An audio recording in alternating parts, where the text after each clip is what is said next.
Nossa conversa aqui de hoje, que é labirintite, e vamos conversar com a Idalina Miranda. Bem-vinda novamente, Idalina. Obrigada. E aí, Idalina, como foi para você, como você diagnosticou esse problema?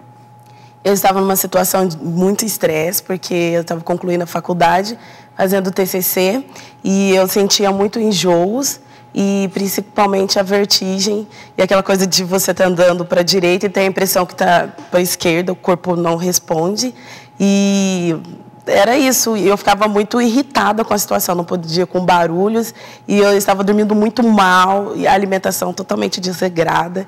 Foi quando cheguei ao limite, eu fui procurar um profissional e foi diagnosticado. Uma série de fatores, então, ali que ajudou a evidenciar. Sim. E na sua família, você também tem pessoas que têm labirintite? Foi fácil identificar?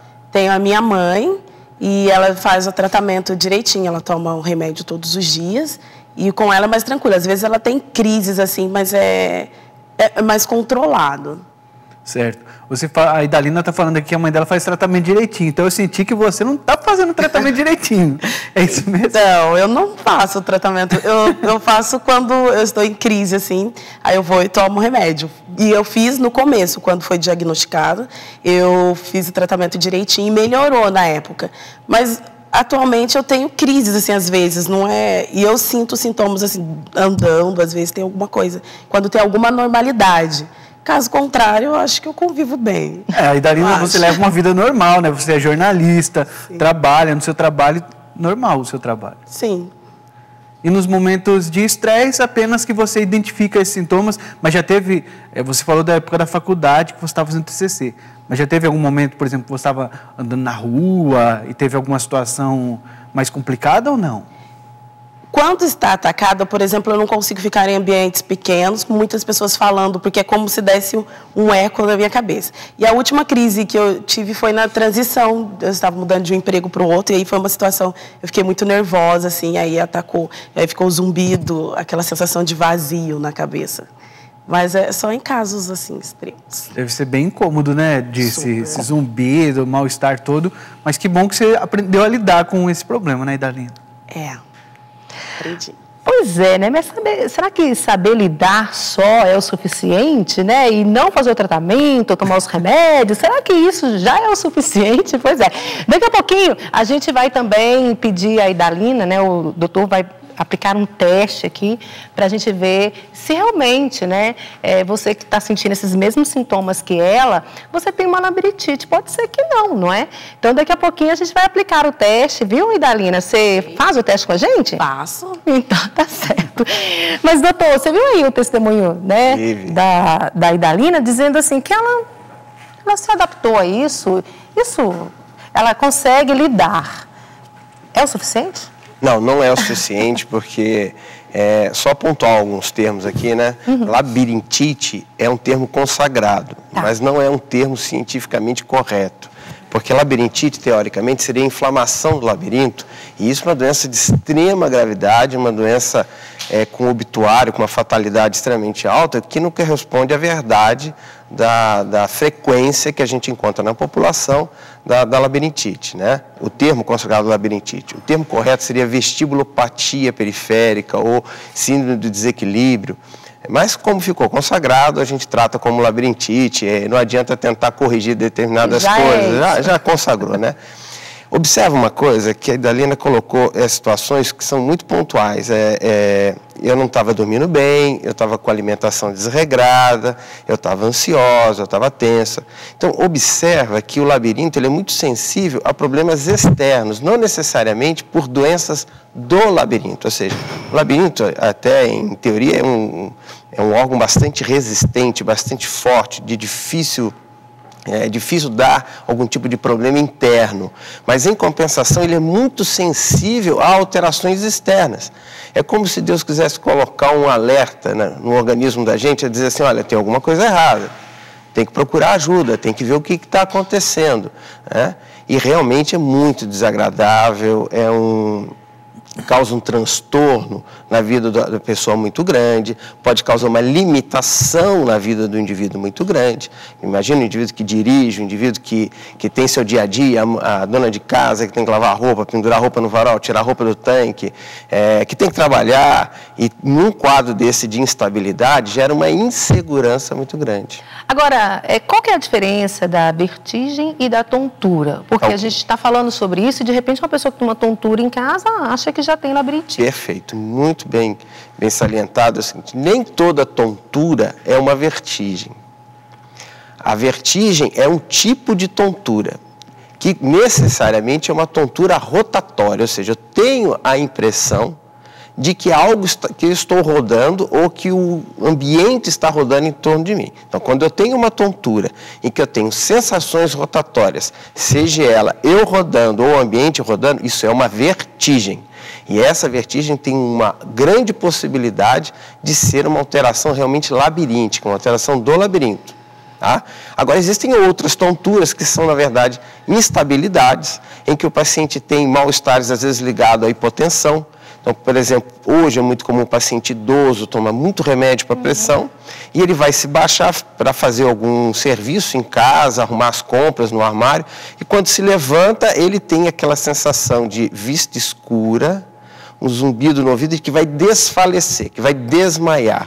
Isso não é uma vertigem, isso é uma tontura, provavelmente ligada a uma variação de compensação da pressão arterial que não foi possível naquele instante decorrente do uso de medicamento. A gente encontra outras tonturas que são sensações de pisar em nuvens ou pisar em ovos, que também não é uma vertigem, é uma tontura. O paciente, ele sente, às vezes, que está andando e que está mais pendendo para um lado do que para o outro. Isso não é vertigem, isso é uma tontura. Isso pode ter outras causas que não labirintite. Então, nem tudo que é tontura é labirintite, nem tudo que é tontura é vertigem. Mas, na maioria das vezes, as vertigens têm uma participação no labirinto muito importante quando o paciente tem sensação rotatória. E qual é a frequência desses sintomas na população? Olha, é muito frequente. A gente poderia dizer que acima de uma determinada idade, acima dos 60 anos, 85% dos pacientes, das pessoas já tiveram pelo menos um episódio de vertigem, de sensação rotatória. Então, isso falando em termos mundiais, ou seja, da população mundial. Quanto mais idoso o paciente, mais frequente é o sintoma. Isso não quer dizer que crianças também não tenham esses sintomas. Agora, a Idalina falou ali que ela, quando ela foi para fazer a prova no TCC, enfim, ela sentiu muita ansiedade, sim, enfim, e acabou desencadeando uma crise de labirintite. O que mais pode causar? Olha, basicamente, isso varia conforme a faixa etária. Tá. Então, na faixa etária da Idalina, jovem, o que a gente tem são problemas relacionados ao estresse, né? Variações hormonais próprias do estresse que vão gerar esse tipo de vertigem, alterações metabólicas relacionadas à alimentação, muitas vezes, do indivíduo. Então, conforme a alimentação, ele descompensa o sistema dele. Tá? A privação de sono, que é um outro problema bastante sério. Alterações da coluna cervical, do pescoço, podem causar certos acotovelamentos arteriais que levam a uma diminuição sanguínea do labirinto. Alterações hormonais na mulher numa determinada faixa etária ligada à menopausa também podem ser causas de labirintite. Hipotiroidismo, então alteração da tireoide também pode causar algum distúrbio, alguma alteração relacionada à tireoide. Agora, existe uma causa mais frequente para a labirintite e a tontura? Sim. Existe uma vertigem, um tipo de labirintite, que é muito frequente, a mais frequente, que é a VPPB. Então, é uma abreviação de vertigem postural paroxística benigna. Então, o que quer dizer isso? É uma vertigem postural, o que desencadeia a crise é a postura. Paroxística porque ela se repete. Benigna porque ela é de curta duração e normalmente o indivíduo não se limita em relação a ela. Classicamente aquela situação em que a dona de casa vai pendurar a roupa no varal e quando levanta a cabeça para cima, sente que vai rodar para trás. Ou quando vai abaixar, que vai virar para frente, ou às vezes na cama, na posição horizontal, que vira para um lado, tem a sensação de tontura, ou vira para o outro, tem outra sensação de tontura. O que caracteriza a VPPB, a vertigem postural paroxística benigna, é exatamente esse fato, ou seja, ele tem que ficar um determinado tempo nessa posição, 5, 6 segundos para desencadear, e ela tem de curta duração, ela é rápida, em menos de 1 minuto ela cessa. Justamente, eu acredito que seja o caso da Thaís Vieira, que mandou uma participação aqui, ela é de Socorro, lá em Sergipe, e ela diz justamente isso. Às vezes, quando estou abaixada, me levanto rapidamente e fico tonta. E é a pergunta dela, isso pode ser labirintite? Pode ser uma vertigem postural. Tá? Se a situação se repete sempre na mesma postura, na mesma posição, tem essas características de duração curta, tem que procurar realmente um especialista, um otorrinolaringologista, para ver o que está acontecendo, para tentar identificar qual é a causa dessa VPPB. E para esse caso, a pessoa precisa tomar remédio, alguma coisa assim? Olha, e por incrível que pareça, esse tipo de vertigem, ele não responde bem a remédio. Tá? O uso de medicação em labirintite, a não ser que seja medicamento para causa da doença, por exemplo, se o indivíduo é diabético, toma remédio para diabetes. Certo. Se é hipotiroideu, toma remédio para hipotiroidismo. Se é hipertenso, remédio para pressão. Para labirintite, a maioria dos medicamentos são inibidores de reflexo. Então, é como se fosse um analgésico que você toma para uma dor. Um Tilenol, uma Novalgina, um AS. Tira a dor, mas não trata nada. Ou seja, a maioria das medicações, os antivertiginosos, eles tem essa questão, ou seja, eles não tratam nada, eles apenas inibem o sintoma. Então, não pode ficar apenas ligado a tomar o remédio, melhorei e está ótimo. Não, eu tenho que descobrir a causa do que está acontecendo, o que está levando a isso. Agora, um sintoma que a gente não falou aqui, pelo menos não me lembro, por exemplo, esse meu colega que estava fazendo a prova, ele teve um apagão. Isso pode ser um sintoma de labirintite ou não?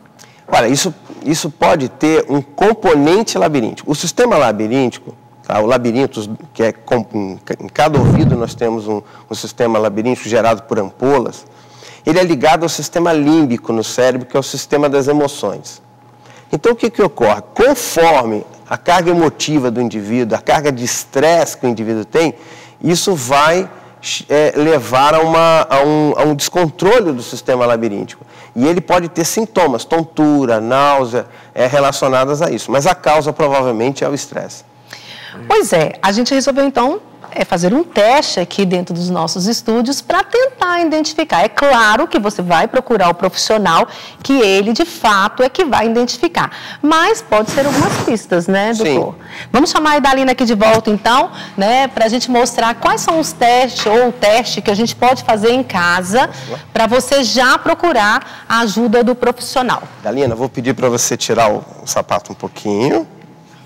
Nós vamos fazer uma avaliação do que a gente chama de equilíbrio estático, ou seja, o paciente praticamente parado, para a gente ter algumas pistas se esse paciente está tendo algum tipo de vertigem. Então, o médico normalmente pede ao paciente que fique nessa posição, com a posição que fosse de sentido, e feche os olhos simplesmente, e a gente normalmente espera de 1 a 2 minutos para ver se o paciente pende para um lado, ou para o outro, ou para a frente, ou para trás, tá? Um outro teste que a gente faz é um teste mais sensibilizado, chama Romberg sensibilizado, em que a gente pede como se fosse andar num fio, numa corda de fio, pede para colocar um pé à frente do outro. Eu vou pedir para você colocar um pé à frente do outro. Isso. E aí, com os olhos fechados, às vezes há uma tendência a desequilíbrio. Ok. E o paciente precisa andar ou simplesmente pôr um pé à frente do outro? Normalmente a gente pede um pé à frente do outro. Existe um outro teste que a gente pede o paciente para marchar. Marcha, Idalina, isso. Agora marcha com os olhos fechados. Ou seja, levanta bem a coxa. Isso. Quando o paciente tem um quadro labiríntico, pode abrir os olhos, ele não consegue fazer isso, ele pende. Ele começa a marchar e começa a deslocar para o lado do labirinto doente, normalmente. Não consegue ficar fixo no mesmo lugar. Esses é uma parte da avaliação, é chamada avaliação estática. Eu até trouxe depois uma fitazinha, se houver tempo, a gente vai mostrar um exame mais pormenorizado. Então, essa avaliação dá uma noção para a gente de que existe ou não um problema labiríntico. Então, se eu estou fazendo esses testes e eu estou tendo alterações, eu tenho que procurar um médico porque tem alguma coisa errada. Ok. Dá para fazer em casa, né? Para ver se você está bem mesmo, vai precisar de dar uma curada. para buscar. É interessante em casa, se for fazer isso, sempre tem mais uma pessoa. Tá. Porque a pessoa pode ter uma tontura e se machucar, e cair, bater em algum lugar. Ok, agora a gente está mostrando aí, doutor, a imagem que o senhor disse que é feito lá no laboratório, no consultório, não é? Isso é um exame, é uma VPPP, é uma vertigem postural, tá? A paciente, ela vai tomar uma postura lateral na maca e observa, olha o que acontece quando ela toma uma postura. Aí, na verdade, já é uma manobra de reposição. A câmera vai chegar um pouquinho mais próximo, vocês vão ver como o olho pula, como estava na imagem anterior. É isso que dá a sensação rotatória. É isso que dá a sensação de que as coisas estão rodando. Na verdade, é o deslocamento do olho. O olho cria essa imagem, essa falsa imagem de rotação por esse deslocamento. Ok? Aí já, na verdade, uma manobra. Lá, naquele primeiro quadro, o paciente estava com uma tontura muito intensa, você viu que o olho pulava. Aí continua a manobra, né? Ela vai ser recolocada, aí a fonoaudióloga fazendo a reabilitação labiríntica, né? E é interessante porque a vertigem postural não responde a remédio, mas responde a essas manobras de forma muito positiva, tá? Vocês vão ver no final, a manobra de fixação, ela está olhando fixamente a ponta da caneta, mas você vê que ela está um pouco ansiosa ali, e vocês vão observar o olho está pulando, olha lá, tá ok? Mas no final dessas manobras, vocês vão ver que o paciente vai sair muito bem. Tá? É uma sensação ruim para quem está vendo e para a pessoa que está passando, pior ainda, né? Porque enquanto aquele olho bate, a sensação que ela tem é que a maca está girando, que o corpo dela todo está girando em torno daquilo ali. Agora, doutor, a labirintite, então, tem cura, né? Pode ser por cirurgia ou a fisioterapia também ajuda. Sim, aí uma última parte da manobra, o paciente já numa posição em cima da maca, com a cabeça de quatro. Então, senhora, está melhor agora? E observa agora. Está sentindo alguma coisa? Não, né? Está saindo melhor, bem melhor. Saindo bem do exame, da manobra, não está saindo tonta, sentindo alguma coisa? Não, estou sentindo tudo bem. Melhor do que eu cheguei. Ah, que ótimo, que bom. Então, você vê que é interessante, né? Não houve medicamento nenhum, né? Isso foi um exame que um paciente que me procurou na sexta-feira e eu achei que ficaria... Foi um exame, assim, uma paciente que tinha um quadro clínico muito bom para ser mostrado. E você vê que ela, sem medicamento, sem nada, ela conseguiu sair bem. Ela fez as manobras e saiu melhor do que chegou. Ok, então olha só que interessante, né? Até a fisioterapia pode ajudar na labirintite, né? E se você sente algum desses sintomas, faça o teste aí em casa para você procurar o profissional para te ajudar. De repente é uma labirintite, mas pode ser que não. É outra coisa que você precisa investigar. Quero agradecer a presença de vocês. Como que faz, doutor, para as pessoas que estão em casa entrar em contato com o senhor para tirar mais dúvidas? Eu tenho um e-mail que eu deixei, não sei se vai ser colocado aí no final da tela, mas pode passar um e-mail para otoclinic@terra.com.br. Tá? Ok, está aí no nosso vídeo, aí você pode anotar e mandar o seu e-mail. Se você tem alguma dúvida, né, se ainda te restou dúvidas dessa conversa, é só você mandar um e-mail que o doutor vai te ajudar. Se a gente puder esclarecer, a gente vai ficar muito feliz.